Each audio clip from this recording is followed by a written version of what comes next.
Every energy source we have has environmental impacts, and it's a question of managing them. I'm an environmental engineer. I think about what I've worked on in my career, and much of the environmental topics I've worked on in my career directly relate to energy production. Most environmental engineers can say that. It's my pleasure to introduce my colleague, Dr. Granger Morgan, who will chair this session on environmental impacts. Granger is the Lord Professor, University Professor, and head of Engineering and Public Policy. He's been the head of Engineering and Public Policy since the mid-1970s, has worked on a wide range of topics and led a number of research centers here, and currently involved substantially with the Climate and Energy Decision-Making Center that we have here at Carnegie Mellon, involved with the Center for the Electricity Industry, and others. I will let Granger introduce the panel. I think he'll also say a few words. I should mention Granger is a member of the National Academy of Science. He's been quite involved with the National Academy, serving on and chairing many committees over the years. And Granger's going to say a few words about the partnership of the universities in Pittsburgh and other organizations in Pittsburgh with the National Academy on the Engineering Ambassador Program. And Pittsburgh is a focus of that effort, and energy is a focus. And Granger, I turn it over to you. Thanks very much, Dave.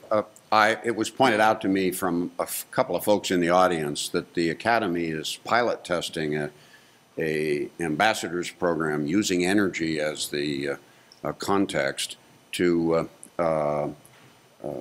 work on getting technical experts to go out into the community to communicate better about a variety of issues, in this particular case, energy. I don't know how many of the ambassadors are in the room. Neil Donahue here is one, and if there are any others, maybe you just put your hands up. But there are a bunch of faculty getting trained for this, and if anybody has questions, come and talk with Neil. I want to just take a moment before we turn to the panel to talk about two kinds of environmental impacts: indirect impacts through the displacement of other kinds of energy sources, and then direct impacts. And I'm going to start with natural gas replacing coal. I can see we're having various Mac to PC issues with these slides, so excuse the occasional missing graphic. I remind us all that mining coal and transporting coal and burning coal produces a whole lot of environmental impacts. And using natural gas in those same contexts, presumably in most cases, produces dramatically less impacts. So that's one indirect environmental consequence of the development of natural gas. Similarly, low-cost natural gas can displace some imported and domestic oil, which also has emissions impacts. On the other side, though, it may also displace even lower carbon energy sources. We heard mentioned, for example, in the first panel about small modular reactors.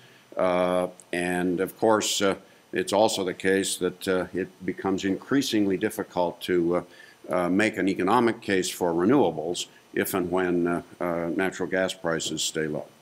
Now, a word or two about the direct impacts on the environment from extraction. First, there are, of course, emissions to the air, and we'll hear about some of those in the panel in the next few minutes. There are emissions, and those, incidentally, result not just from the extraction, but also from combustion, NOx emissions, for example. There are water impacts, and we will hear about some of those going forward. There are also land use and transport impacts, not just the land used in drilling, but also for access roads, fragmentation, as you can see from this picture in the middle at the bottom, land consumed by pipelines, and issues of truck traffic.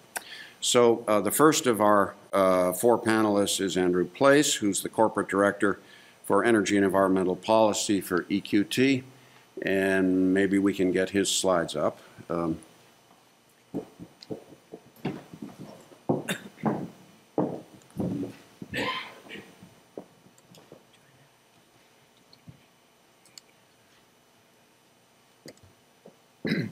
Thank you very much, Granger.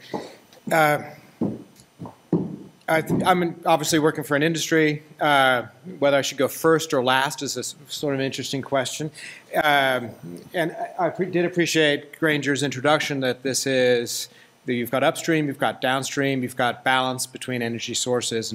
And it is complicated. It is a dynamic space. I think one of the great takeaways for me for this discussion is where does engineering take this? Where are we today? Where were we yesterday? Where are we going tomorrow? That's very much the focus of my work, as well as I hope is the takeaway from this panel. I led with a social license to operate. We operate in communities. We have direct impacts in the communities in which we operate. We have indirect impacts, and NOx emissions, what we do in the basin contributes to ozone, for example, further out into New York and so on. There's an expectation, and it has been an ongoing discourse or point of conflict in this debate of how do we operate, what standards do we do, are we verifying that we're operating those standards, and do we collaborate? Thank you. A brief note on EQT. We're a regional operator. We have 3.5 million acres. We're unusual in a way that we're vertically integrated. So we do see the full life cycle of impacts, upstream and downstream. There was 2 points I wanted to make. I think IEA, as well as the Secretary of Energy's Advisory Board on shale gas, make them well. If you want to get the benefits of this resource, the golden rules for a golden age, you must bring your attention to the first line: measure, disclose, and engage. And then get into the weeds on how do you actually do that. Air emissions that Granger mentioned, air emissions, land use, terrestrial impacts, and groundwater implications. And also think big. It is a huge resource. To the point about the Secretary of Energy, they speak as well of engagement, continuous improvement, best practices, and involving not only the direct impact on our shareholders or our own industry, but what are the impacts in the communities when we operate, both directly and sort of tangentially moving outwards. We launched, it was in the press recently, a group of operators got together, and it speaks to the Secretary of Energy's point, it speaks of IEA's point. We've been thinking for 2 years about this question of standards and verification and transparency. A group of operators, Shell, Chevron, Consol, and EQT, formed a coalition with a group of environmental groups as well as philanthropy to address this question. As I said, we launched last week. I'm the interim executive director. We looked at the range of impacts we have and how we quantitatively address those and assure the communities in which we operate that we are hitting the cutting edge of what is, from a technical perspective or an engineering perspective, possible. Briefly on groundwater, here's a synopsis of what we've done, but draw your attention to recycle, that we have a above 90% requirement for recycle. We're reducing or addressing the pathways of risk for groundwater, and as well as disclosing the chemical constituents of what we have in our frac fluid. I will draw your attention also to the point that this is a living document. This is version 1.0. In the 2 years we've been thinking about it, we've always understood this was version 1.0. We're already thinking about what version 2.0 looks like, addressing safety as well as terrestrial impacts. And on the disclosure point, that today we're looking only at frac constituents, but looking forward, it's drilling constituents as well, the full life cycle of chemicals that we use in our operations. On the air side, draw your attention to green completions, that we have a requirement by January 1 of 2014 that virtually all our wells will be completed with green completions. EQT, I think, is one of the industry leaders in doing this. Last year we green completed, which is essentially no methane emissions in the completions of our wells for about 85% of our wells. Our goal is, of course, 100%. It's an artifact of our acreage position. You have to be close to pipe. So we must be drilling close to pipe to make sure we can do these green completions. But that is one of the strong benefits of shale gas, is that we know it's there. We can make the investments in pipe to get there ahead of our drilling, so we ensure there is no venting, no flaring upstream in our operations. As well as VOC control on our condensate tanks. It is a concern, and Alan, I think, will speak to this. We've not only said that we must control north of 95% of our VOCs from storage tanks that have natural gas liquids in them, but we're not only doing that forward-looking, we're doing that retroactively. Again, an important point in the communities in which we live. And engine standards across the board, from our drilling engines to our frac truck engines to our on-road water hauling engines and so on, setting standards to Tier 4 for EPA, for particulate matter, for all, not only our own internal vehicles, but also for our service providers. That really covers that. I wanted to make this quick to make sure we had questions, but for thinking through what this says is that it's a dynamic space. What was true yesterday is post-date, is out of date as of tomorrow. And we do push continuous improvement, cutting-edge practice, transparency, and engagement. And I think the center that we launched with Strong Board, we have support here at CMU as well, speaks to the necessity of doing this in the communities and ensuring the communities in which we operate that we are doing this to the standards that they expect from us. Thank you.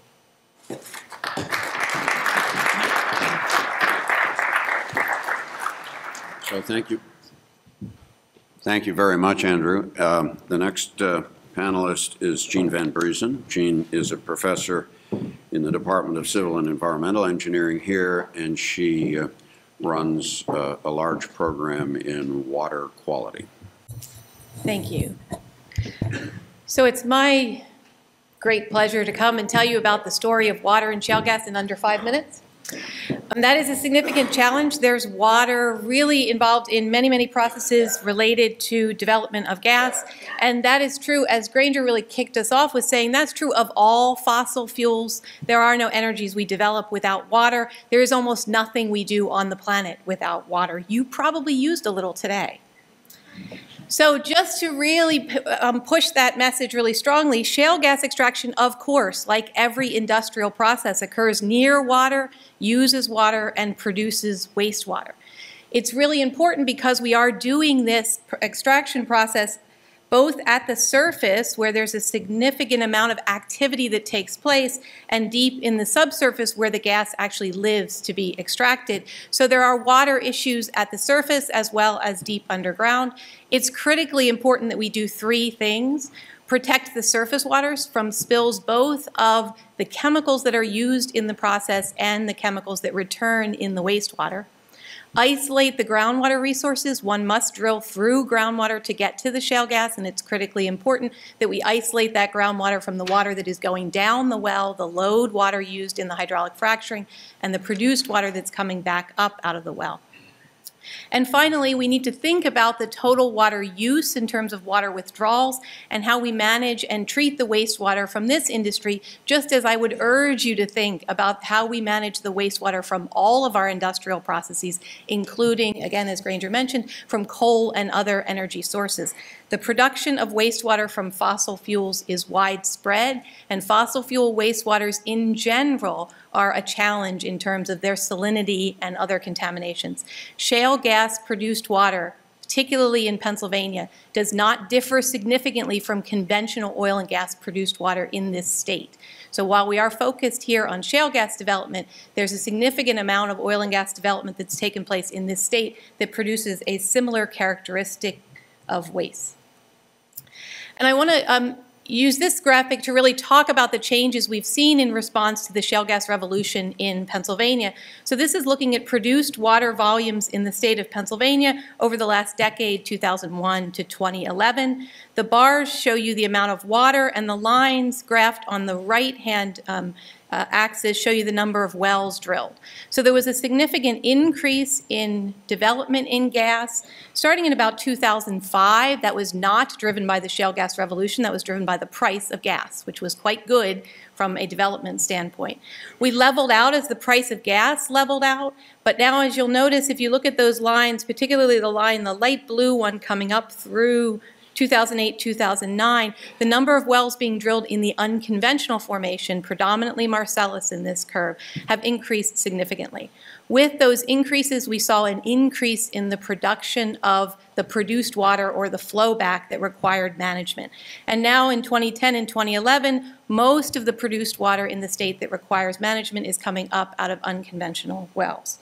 That's not to say that we don't continue to have, if you read across just the bottom there, we continue to have produced water from oil and gas development wells that are existing in conventional formations as well. We took a look very specifically at what happened to that produced water just over the past few years to focus on what the management challenges were in this water. The management options vary in this. There's a significant amount of water that goes to deep well injection. You can see that in the orange. There is a significant amount of reuse in the red at the bottom. We spent a lot of time looking at the data for 2008 and 9 of what was going to plants that partially treat wastewater and then surface discharge the resulting product. And that's shown in the green and the light blue. That green and light blue fraction was quite high in 2008 and 2009. It was even significant in 2010, although showing declines. Those produced water values that were partially treated and discharged to the environment were discharged to surface waters in the state of Pennsylvania, and they were the surface waters that we use for your drinking water plants. And so this discharge practice, which was, again, a management option that was chosen as this development proceeded, that affected the drinking water source of more than 1 million people during this time period. However, I'm happy to report that this isn't done anymore, that surface discharge of partially treated wastewater from shale gas stopped in the mid-2011. And just to speak a little bit to policy implications, this stopped because Pennsylvania DEP asked the Marcellus drillers to stop doing this, and they said, good idea. Okay. So this did not require the typical regulatory solution. This required us noticing that this was a bad idea and deciding not to do this anymore. So just to reiterate on the story with water, it's really important during all life stages of shale gas development that we think about water, protecting the ground and surface water that we all depend on during development, managing our water withdrawals, protecting the water resources during storage and transport of the very salty wastewater, and then very important, and where I've focused a lot of my work, is on adequately and reasonably managing the wastewater so that we don't have environmental impacts. Thank you.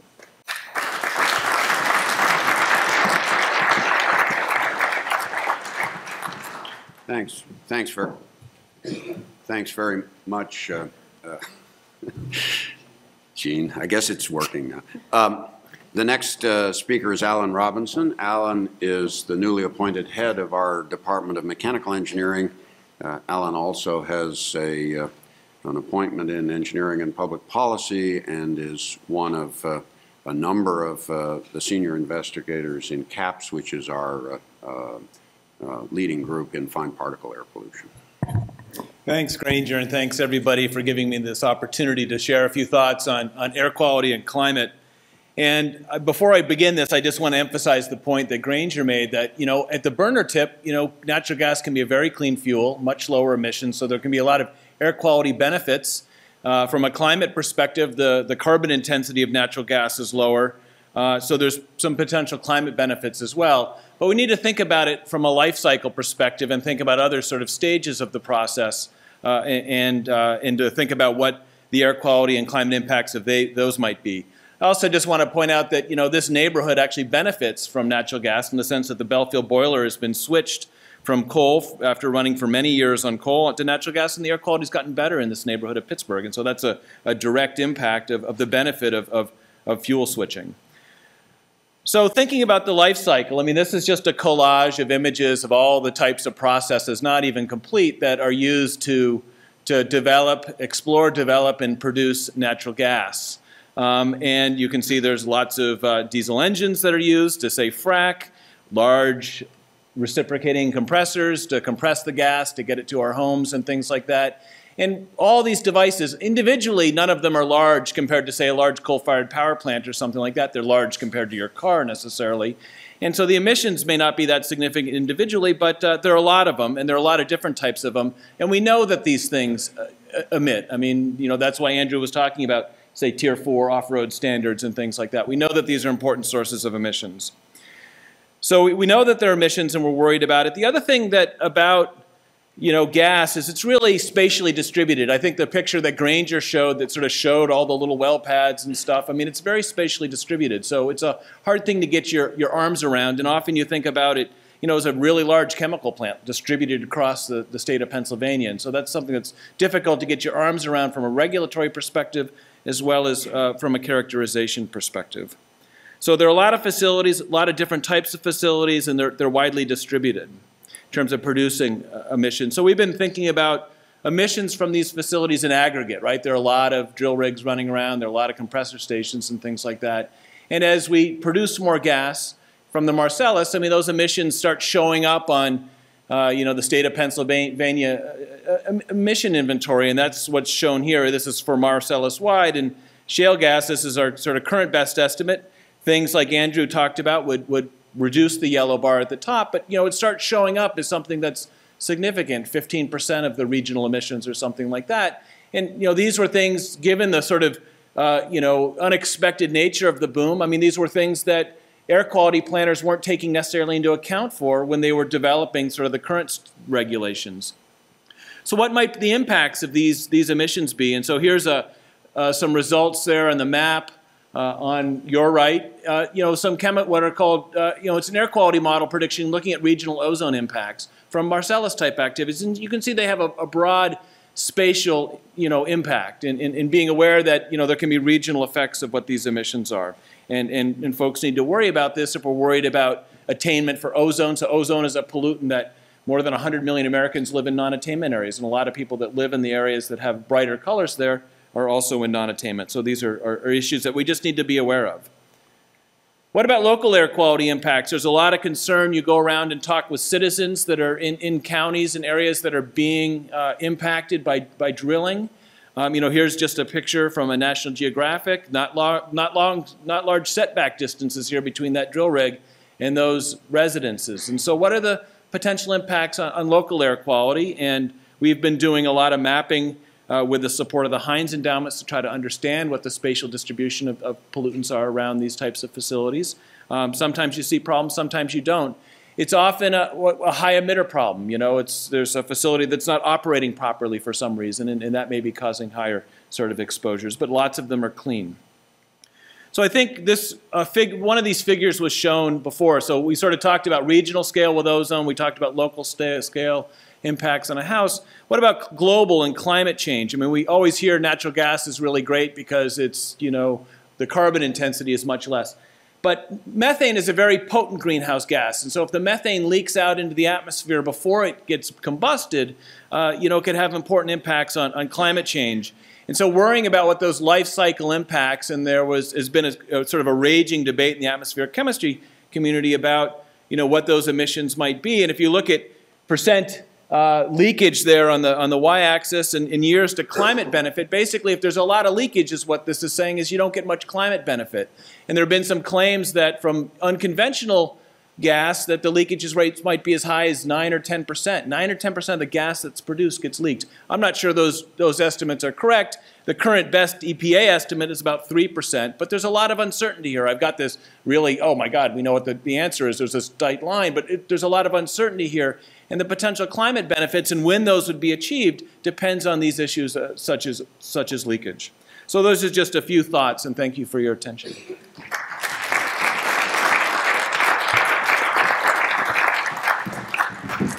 Thank you very much, Alan. And our last panelist is Alan King, who's President and Chief Executive Officer of the Pennsylvania Environmental Council. Thank you, Granger. PEC, for those of you that don't know us, is a statewide environmental organization now in our 43rd year of fostering conservation across the Commonwealth through dialogue and cooperation. And we're in our 5th year of activity on the Marcellus issues, including most recently in participating with Andrew and the group on the Center for Sustainable Shale Development, as he mentioned and as President Cohen mentioned earlier in the morning. I want to touch on 6 categories, and being last in a long morning, I've got a lot of duplication that I'm going to drop off for you, because I recognize I'm the last impediment between you and lunch. But first of all, one thing that I hadn't heard about this morning was the concept of site assessment. Where are these facilities placed? What else is involved? Alan just mentioned the disaggregation of the facilities and how they are spread out. There are thousands of existing water wells and gas wells in the state that are not mapped and are not logged. And to the extent we're going in and doing additional drilling, it's important to understand in the context of the existing environmental issues what's there. So I think that's an important process to do that and to make sure that we look at the broad perspective and plan on a regional basis as to how the wells are placed and developed. As it said, what do we know, what do we don't know, and how do we go about assessing that whole process? On air, just to touch on, from my perspective, point sources, fugitives, aggregation. You know, the DEP is currently addressing the issue of how broad of an area do you permit under one source? What's the implications of that? That's an important factor in terms of how we address and manage those issues. Alan mentioned the question of fuel substitution and the value of that in terms of replacing coal emissions, coal-based emissions. Water quality as well as quantity, the potential impacts on streams where water is being withdrawn and not replaced, or where it is being replaced, what's the impact on those water qualities that are throughout the states. We have many miles of impaired streams now, and we need to focus on those issues. One of the potential benefits of some of the water usage for shale development is the use of acid mine contaminated water for this process, and the process of how that is done is improving dramatically, and the technology is there. Some of the legislative activities that are currently on the horizon for the state will address the implications of encouraging that process as well. The other water issue that I don't think I heard this morning was the concept of drinking water wells. Pennsylvania is, I think, one of the last 2 states in the nation that specify regulations for how you can drill a well. I mean, right now, any of us could go out this afternoon with a backhoe and drill a water well. Probably not the best technology to protect all those things that Gene just mentioned as were important as you did that. So that's another issue. My 4th issue is biodiversity and the concept of forest segmentation and the impact on plant and animal life as a result of that process, how that activity changes the ecosystem in potentially a wide area. While not directly environmental, I think we would be remiss if we didn't mention that the health impacts of Marcellus drilling are important to track. There's a variety of activities that are beginning to address that issue. Both the Drexel and Pitt public health schools are addressing that. Geisinger's embarking on a study in that process. But the health tracking concerns are, like many of these issues we've addressed, are multi-year efforts, multi-million-dollar processes, and we need to begin this process with some assessment in mind as to how we're going to evaluate that. And then the last issue I would mention, going back to the first panel and the discussion about industrial development, which I think is an important value of the shale development, but also from an environmental standpoint, as we look at all of those downstream impacts, what are the air issues, what are the transportation issues, what are the land use issues that are going to be there as we develop the area around the cracker, if it's to be built, around all the petrochemical facilities and their subsidiaries, so that I would suggest that we need to begin with the end in mind and focus on those regional air quality and water issues and not leave them off the horizon until we get 20 years down the road and say, oh, we should have thought about whatever. So with that, let me stop, and Granger, let's begin the questioning.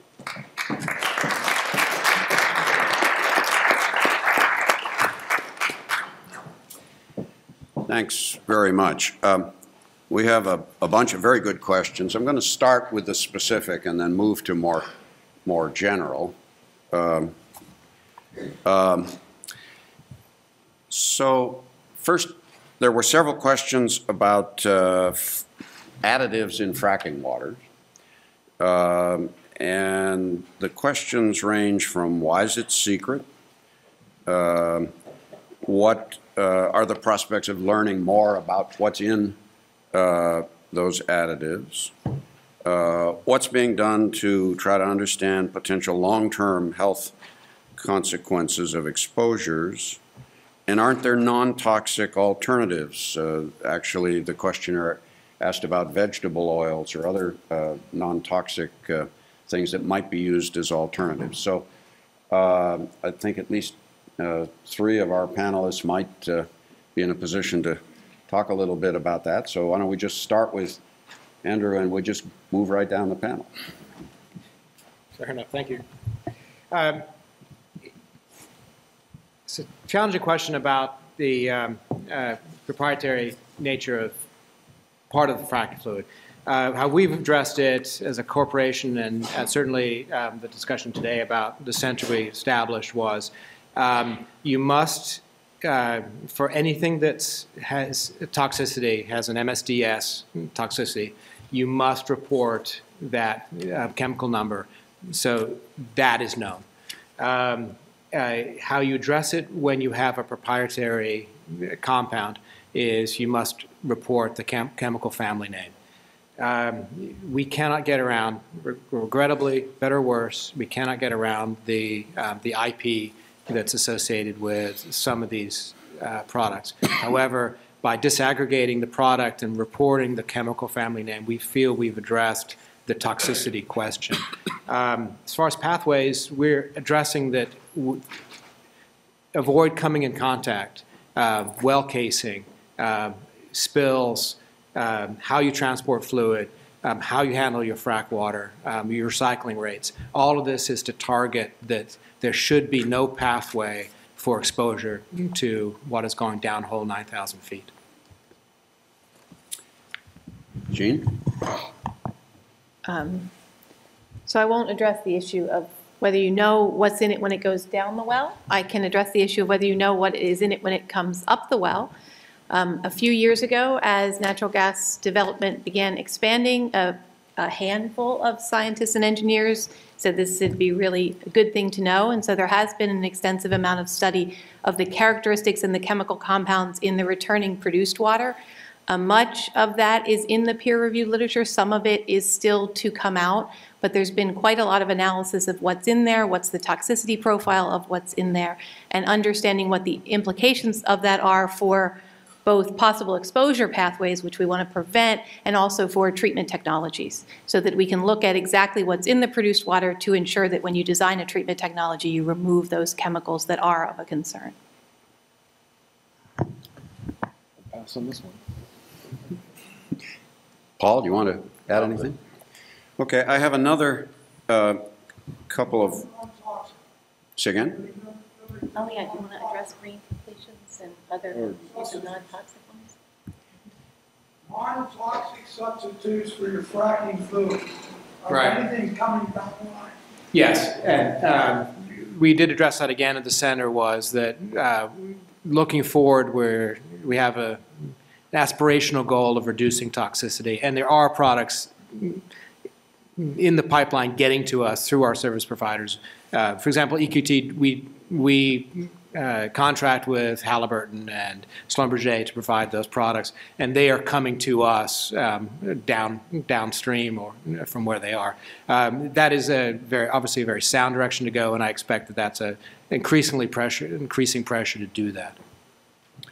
So the next question is also water related, and I think Jean touched on it, but the question is about how much of the water in our water supplies, drinking water supplies, has at some stage gone through a fracking process or been treated through a treatment plant. In other words, what are the roots, not through surface leakage and things, but actually through rivers and water supply?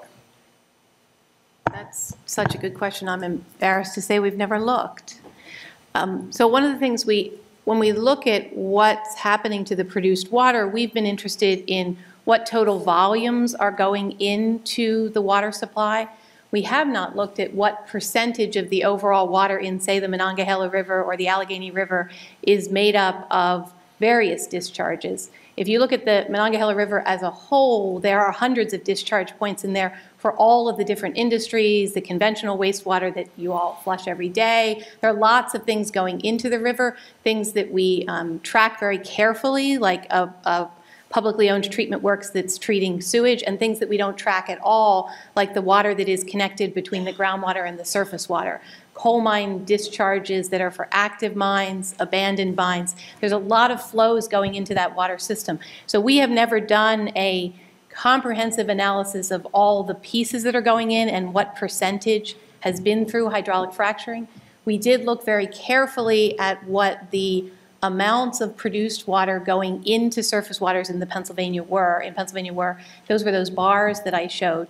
And we looked also at what the loads of different constituents were. It's really important to understand that when you put something like a frac water or a wastewater into the river, it's going into a system that has a lot of water in it. So some years in Pittsburgh, most years in Pittsburgh, I guess, it rains a lot. Right? In years when it rains a lot, those wastewaters will be diluted more than in years when it's very dry. We see significant problems in dry years. And so we're interested in looking not necessarily at the volume of water that goes in, but at the mass, the amount of a contaminant that is entering the water. Because that will tell us when we have to worry about low flow conditions. When the river is very low, those higher mass loads are more of a concern than when we have very, very high river flows and it's all very much diluted. That is not true for every chemical contaminant, but for many of the contaminants I study, it's the concentration that matters at the drinking water plant. Andrew. Thank you, Commissioner. Yeah, and I should have added, had my 30,000-foot high-speed 5 minutes, but not only as a corporation, but also as a center. We are zero discharge. We have a moratorium on any discharge to any surface body. Everything is either recycled or deep well injected. That's a commitment we've had, and it clearly was not the case, as Gene pointed out, pre-2011, but that is absolutely the case today. And just to clarify one point, in case it isn't widely known, the oil and gas industry is a zero discharge industry at the pad. There are no discharges from these activities at the pad that are permitted. All of that wastewater must go somewhere off-site to either treatment with discharge, recycle, deep well injection. Okay, we're going to move in a moment. Yeah, do we have somebody else? No. We're going to move in a moment to air-related issues, but I got one final question for Gene that's fairly long-winded, but let me just read it. Impacts from fracturing on groundwater resources are the water risks we hear about most often. A University of Texas professor of engineering has stated that risks to surface water are actually of greater concern. These risks come from managing produced water by transporting it in trucks, storing it in tanks, or holding it in ponds. Have there been any analyses of the relative risks associated with each of these water management techniques? What's the lowest risk approach to water management? That is a very long and complicated question. So in terms of addressing whether the relative risks have been studied, no. I don't believe there is anything in the literature on the relative risk of groundwater contamination versus surface water contamination. Many of us who deal with water would agree with the statement that the surface water impacts are more of a concern. The reason for that is access. There are many, many places that the water travels once it is a produced water where you could envision an accident or a spill or an improper treatment. The groundwater impacts are, you would be concerned about that risk at the well pad, and there are some very specific actions you would take to prevent that kind of risk. The surface water issues are more common issues that you would see across any industry. We have to not spill. We have to make sure we have secondary containment so that if there is a spill, it stays within a defined area, doesn't leave the site. All of those issues make the surface water impacts more of a concern. They're at more locations, and there's a lot more water to worry about. Okay, let's move to some air-related issues. We have a number of questions about greenhouse gases, and I'm going to postpone a discussion of the longer-term climate issues for a moment. But there are a couple of questions about methane leak rates. One, for example, that says regarding it's important to note that dozens of estimates have put emission levels well below coal, but one that says it's comparable, and it's misleading to cite the outlier. So what's the state of understanding of what methane releases actually are? And then there's a couple of follow-on questions. So there's a lot of work on this topic right now. I mean, the graph I showed the EPA estimate, which is derived from the GRI EPA study that was done in the mid-90s. It used to be about 1.5, and they recently multiplied it by a factor of 2. Wasn't totally clear the basis for that change for the factor of 2. And there are a number of estimates that have come in around that. I did cite the study that's garnered a lot of attention about unconventional gas being a lot higher. I mean, there have been other ones about unconventional gas that say it's not any different than sort of normal gas. As I said, there's a lot of work being done. I'm actually involved in a number of large projects where we're going out and trying to do methane leakage measurements across the value chain to try to better understand what those leakage rates are, to update some of that work that was done in the mid-90s as part of the EPA GRI study. There's work being done at the at the basin level, trying to do closure studies, essentially flying aircraft over basin and trying to, quantify what the flux rate is. So what I would think is, there's some inverse modeling that's going on here at Carnegie Mellon in EPP that I think is really good. So my sense is that, in the next year or two, there's going to be a lot more sort of high quality science that's going to come out on this leakage question that will really help put the screws on it. In terms of getting a better understanding. I think that the outlier estimates are way too high. I think, some of the industry estimates are way too low.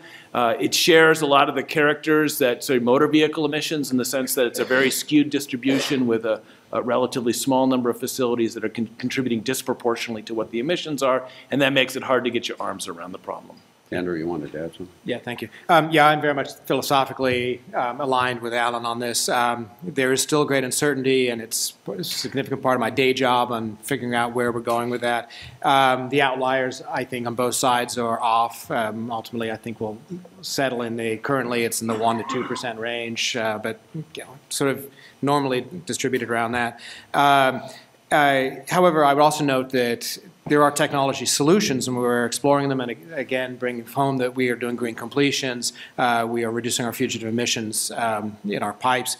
That's an important point, that it's tough to get the greenhouse gas footprint of some other fuels out until you really look at CCS. And additionally, that we're overlaying, if you think about historically what these numbers are, what EPA has used, we're overlaying a completely new state-of-the-art infrastructure on top of this old historic system, and they're largely independent of one another.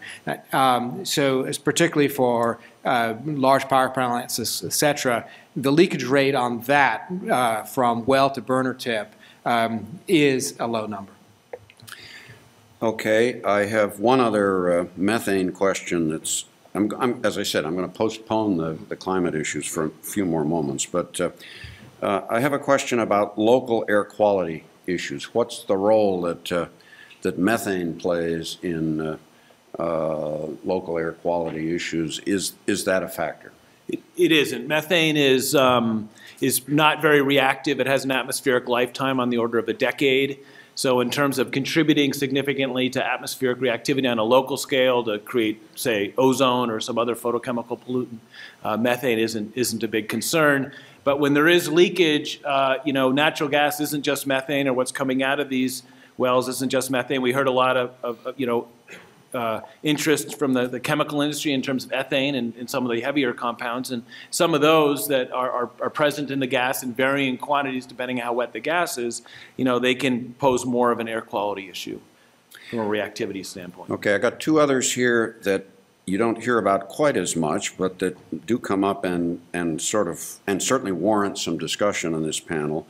One is about radioisotopes in the produced gas, radon, for example, which of course has a half-life such that if you ship the gas a long distance, it's presumably largely decayed, but if you use it rather more quickly, might not be fully decayed. And the other is about seismic hazards. So can I get a couple of you to talk about either or both of those? Okay, I'll add tritium. So I don't know what to say about tritium. I mean, I think for the radon question, so I mean, indoor radon is an issue. You know, mostly it comes from the soil. There's definitely been, you know, concern about radon in water and exposures from that in the past, and there's, you know, potential exposures associated with, you know, burning natural gas in the home in a stove or something like that, and potentially creating high indoor radon levels. I know there's some folks here in engineering and public policy that have worked a little bit on that question.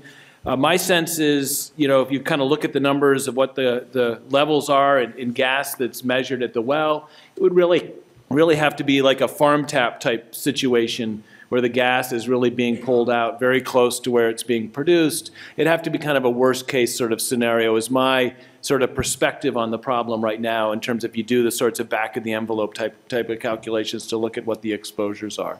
So I don't think it would be a broad-based thing, but I think there's some research going on that question. So any comments on seismic issues? I can jump on that one. Okay. I love this topic. If you're an engineer, this is really neat stuff. You should really bifurcate it. There's production wells extracting gas from the ground, and there's disposal wells where we take our wastewater. Most of what's been in the press is disposal wells. The Youngstown event, Christmas 2011, very clearly that was a disposal well with hydraulic fracturing wastewater going into it that was causing seismic activity. How you get around this is good permitting and good regulation. And Ohio has come back and addressed that. In the well in question, they were very close to a fault, highly stressed fault that was permissible fluid, ready to go. You can avoid that. You do 3D seismic modeling. You know what's down there. You know where you place your wells. You shouldn't have these issues. On the production side, similar, you have to virtually hit a fault that's highly stressed, permissible for fluid to get in there and grease that fault. There's been a couple of cases worldwide. I suspect the likelihood is in the 1 in 10,000 range that you could do this. But the two prominent questions are, could you cause surface damage? And I think the compelling answer is no. There was a good study from the Bolden Shale in the UK where they did create this problem. And their analysis was that the maximum amplitude of the seismic event was something like 3.4, enough to be essentially a heavy truck going by this building, and that's it, rattle the cutlery. But secondly, could you cause fluid to migrate up from depth from the seismic activity? And the answer, I think, is no. We have multiple impermeable layers above the shale. Any faults tend not to pass through these impermeable barriers, and the energy that's being released by these events isn't enough to travel more than several hundred feet, and we are 7,000 feet down and so on. So from those two risk perspectives, I think it's negligible, but it is the disposal wells you have to be careful of. So it sounds like maybe you need to educate somebody on the panel about tritium. It doesn't sound like we're going to get an answer on that one. I have two others here, and then I'm going to change to a climate discussion. I have some questions about community impacts. You know, the restructuring of communities, the possibility that I end up with very adverse social consequences to short-lived communities, things like that. Paul or anybody else, you want to talk about those issues? Well, I think they are real situations, both from a situation where housing markets change, the whole social structure changes. The opportunity for environmental justice issues increases dramatically if there's not a planned process to address issues up front. So the community issues haven't got as much attention, but they are there, whether they're overrated in some of the press accounts, but there are areas of concern where the stress can be short-term in terms of the impacts and the ability of the social structure, whether the public health, the police or whatever, to staff up for the short term is a concern and one that needs to be, again, part of the overall planning process. Thanks. So, two related to the adequacy of Pennsylvania's permitting. Is the permitting system that is in place in Pennsylvania adequate? And then also one about impact fees. Have we got an adequate arrangement with respect to impact fees? And obviously these are normative questions, but we welcome a few judgments if anybody would like to offer them. I'm Mary. Well, I'll take a shot on the permitting process initially. Like, it's evolving in a very dramatic sense. Part 78 regulations are being proposed by the agency. The downside is it's a very dramatic permitting change and will be another year or so before it's in place. But nonetheless, new facilities, new wells are being drilled and are being permitted today. And transparency and awareness and tracking is important in that process, and helpful to have as many different perspectives looking at that as possible. So natural gas has been talked about as a bridge fuel or a bridge to the future, by which I think people mean as a bridge to a low-carbon future energy systems. How do we build the abutment on the other bank? That is, how do we avoid simply getting hooked on more and more fossil fuel, not just with respect to CO2, but methane emissions? Is there a risk that we're getting ourselves locked in through abundant low-cost gas to a future which is fossil fuel based for many years? I'll jump in. Go ahead. I can say a few things. I mean, I think, if you look at climate change and you worry about, future CO2 emissions, I mean, just converting to natural gas, not controlled, with the CO2 emissions, even though it may be better than petroleum-based or coal-based, I mean, that's not going to get us to where we need to be. And so from that perspective, it needs to be some sort of transition fuel. Yeah, and in my previous life, I dealt with alternative energy at length. And yes, the way to move the needle, and we are moving the needle today, is a bridge fuel. But there are clear risks, and it came up in our previous panel, that you don't want to push out promising technologies. That's a question. For me, it's a question of political will. Whether we have a carbon tax. There's various mechanisms, policy mechanisms, to ensure you don't do that. But it is a question of our passion and our education, our ability to think about climate change, what that means for future generations, and make the political choices and have the internalize the external costs of what we're doing. I'm glad you said that, because that's exactly where I was going to jump. We have to internalize all of those externalities. Everything I do in water analysis is looking at someone else's externality, right? This cost to treat this water needs to be loaded into the price of that gas, and the cost of the carbon needs to be loaded into the price of the gas. And if we can't load those things into costs, then we aren't going to be able to see promising technologies that will be our future really compete adequately with the current technologies that we are effectively subsidizing by not putting those costs into them.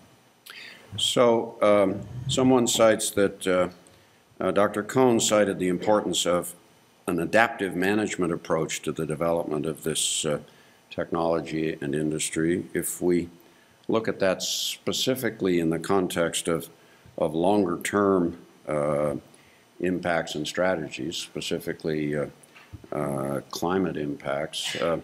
Does anybody have views about how one might adopt an adaptive approach in this space?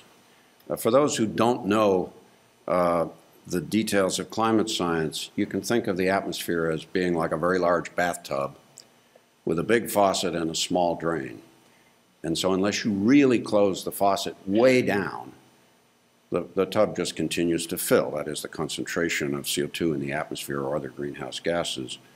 And so while natural gas is obviously produces per unit energy output only about half as much CO2 as coal, we're still talking about changes at the moment that are way smaller than the sort of 80–90% reduction in emissions that will be required. So last set of questions then is, again, on any thoughts on how we get there from here?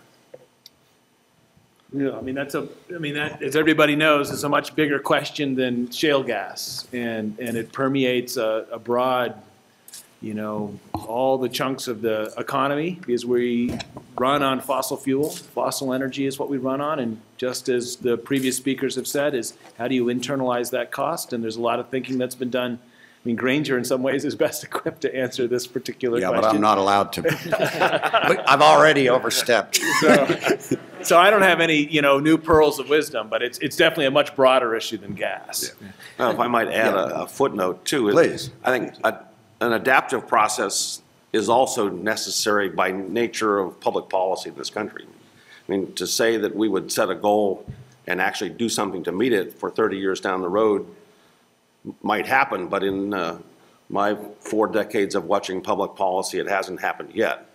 So I'm optimistic, but not quite that optimistic.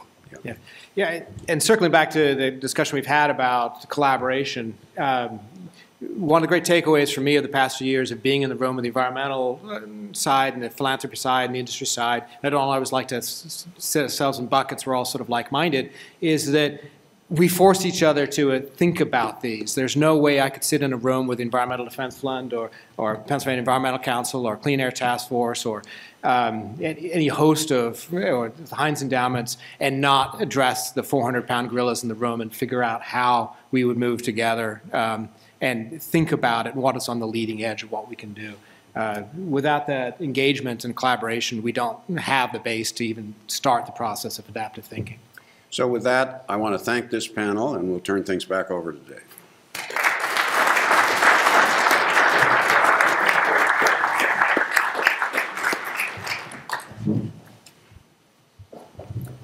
Just on the environmental aspects of hydraulic fracturing shale gas development, I just can't help adding that something for you all to think about. The horizontal drilling technology and the hydraulic fracturing technology, there's nothing that limits it to shale, deep shale, and indeed there is interest in and application of that same technology for shallow oil and gas that's developing, and indeed for water in some places. What limits it is money and just a few regulations in some places, so think about that. Well, it's been a wonderful morning. We've learned a lot, and we've covered a very wide range of issues related to shale gas development. I'd like to thank the National Academy for partnering with Carnegie Mellon to develop this event, and thank all of you for coming. I'd like to thank our panelists for giving their time, all of you for coming, and as a final thought, well, one other logistical item, I want to let you all know that a video of this event will be available at the Scott Energy Institute website within the next couple of days. And you can relive some of the moments we've had here this morning. As a final thought, Pittsburgh was at the forefront of the Industrial Revolution. And here we saw the creation of great wealth. We saw the growth of communities. We also saw the impacts of that organic development in terms of boom-bust cycles, environmental impacts. And we've seen it all here before. What's very encouraging to me is the level of thought being put into a great opportunity in front of us but the level of community engagement and thought being put into the best way to do this for the long term for the citizens of this region and the country. I thank you all again for coming, and please join me in thanking all of our panelists this morning.